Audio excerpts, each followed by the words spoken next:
اللهم ارحمنا بالقرآن واجعله لنا إماما ونورا وهدى ورحمة. أعوذ بالله من الشيطان الرجيم. بسم الله الرحمن الرحيم. رب اشرح لي صدري ويسر لي أمري واحلل عقدة من لساني يفقه قولي. Assalamu alaikum everyone. My name is Amna Usman. In this Ramadan, I'll explore some glimpses from our beloved book Quran with you. You might have noticed that I'm using the word glimpses. The reason is that in this limited time, it is almost impossible to dive into the meaning of Quran in detail. So instead, we'll try to develop that urge to explore the Quran in a long run. My dua is that these glimpses ignite that fire inside us, which will consume us with the passion to understand this book more and more. Ameen. So our method for these sessions will be that I'll share a brief summary of each juz with you, and together we'll look at the important points from each ruba. Do you know what ruba is? Yes, quarter of a juz. Now a very interesting thing. At one point or another, I may ask you a question which will obviously be related to what I was talking about previously, and you will have to answer that on my email address written on screen in front of you right now. And the next day, I'll show you the answers you gave me. In the end of session, I'll share any dua presented in this juz and taught by Allah subhanahu wa ta'ala. We will recite it and you will have to learn that as well. And one more thing, all the slides that you will see in these sessions will be delivered to you in the form of PDF. This way you will have this great treasure of summarized paras along with the Quranic duas as well in your mobile phone.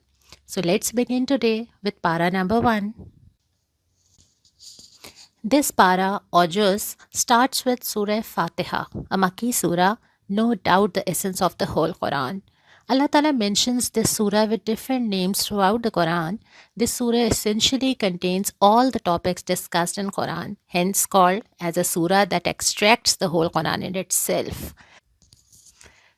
This is the surah that we recite the most throughout the day. Let it be evening, night or morning. In every salah, even in every salah's each rakah, we recite this surah. So what is so special about this? In this surah, Allah taught us the perfect way to ask Him for things we need, the right manner to ask for His blessings. It starts with adab-e-dua, etiquette for dua. That if we want something from the Almighty, the first thing we need to do is to praise Him.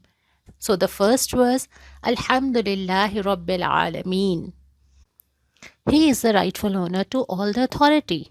And next comes Tawziye Dua, meanings what exactly is that you want. After that, Istihqaq-e Dua, meanings that we do know that there is no one else who can give us anything. And at the very end, this surah teaches us to ask Allah Rabbul Izzat, Ihdina Sirat al-Mustaqim, that may He guide us to the right path. And this need for guidance toward the right path is needed more than anything else. Because as we know, the world we live in now is filled with temptations that lure us in different ways, morning and night. Every day we face a new kind of situation, a new kind of problem which is sometimes beyond our control. And through all this, the element of doubt, the confusions we face, we want to know for real what truly the rightful path is. In times like these, Allah subhanahu wa ta'ala asks us to ask Him for the right path. Ihdina Sirat al-Mustaqim, numerous times a day. Then the para continues with the second surah, that is Suratul Baqarah, starting with the first verse, Zalikal Kitabul La Raiba Fi. That translates, for those who seek the rightful path, here comes the holy book. Suratul Baqarah, a Madni surah, is basically the answer for Surah Fatiha, especially in the beginning of the surah. In the first ruba, Allah categorizes human into 3 kinds. First is the Muttaqi, a God-fearing person from ayah 1 to 5, which tells about them as people who have faith on the unseen, people who offer salah, people who give in the way of Allah, the one who have faith in all the holy books and have faith on the day of judgment. Second are the people who are referred as kafir, people who deny to that extent that Allah puts some muhar, stamp on their heart, as He doesn't need them anymore. And as He has given them chance after chance, but the denial cost them the muhar on their heart and ear by Allah subhanahu wa ta'ala.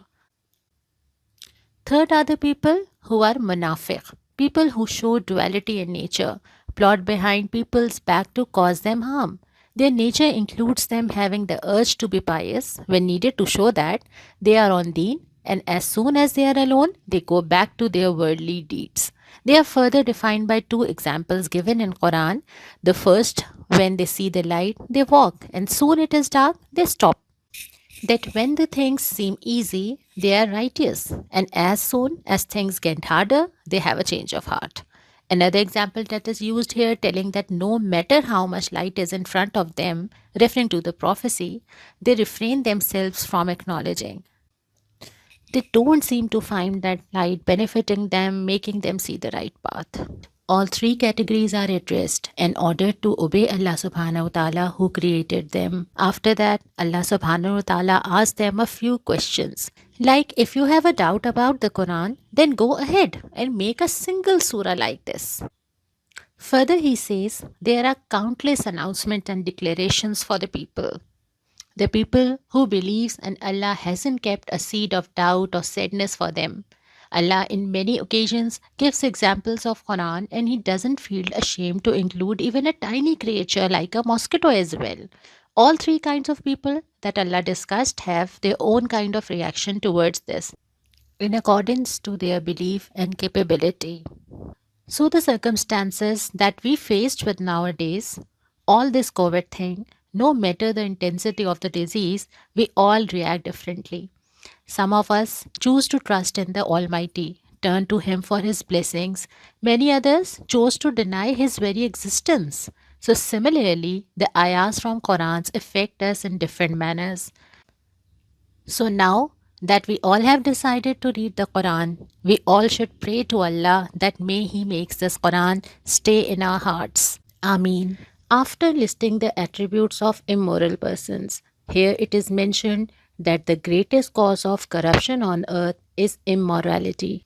Then further, we have the creation of Hazrat Adam alayhi salam as Allah's Khalifa on earth, as he was needed to spread the word of Allah, to praise and to enforce the orders of Allah in the word that Allah made for His creations.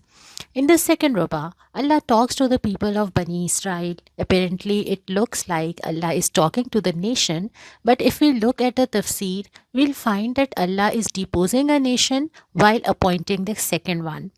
Just like Hazrat Adam, Bani Israel was given the task of enforcing the holy book, but when they forgot their purpose of existence, Allah subhanahu wa ta'ala gave this job to us. Ummate Muhammadi sallallahu alayhi wasallam, warning us not to do the same as previous nations. Allah used the phrase "do remember" about 10 times, making us realize the depth of our duty. He orders us countless times not to forget the role we are supposed to play as a ummah of Hazrat Muhammad sallallahu alaihi wasallam. Allah subhanahu wa ta'ala reminds us about the time when the people of Bani Israel were blessed. They were blessed with cooked food, clouds above their heads, but instead they kept on rebelling. Further, there is a long speech in which Allah counts the deeds they did to make Him angry. This concludes the second Ruba. In the third Ruba, Allah engages towards the Muslims. He says, Ya ayyuhalladhina amanu. These examples of failure and disobedience which were established by Bani Israel, now Allah is turning towards you and is now entrusting you with that book and that task. And after this, Allah subhanahu wa ta'ala says not to put your trust in someone else but Him. These Yahud and Nasara are of no use to you. You have to do this work by yourself.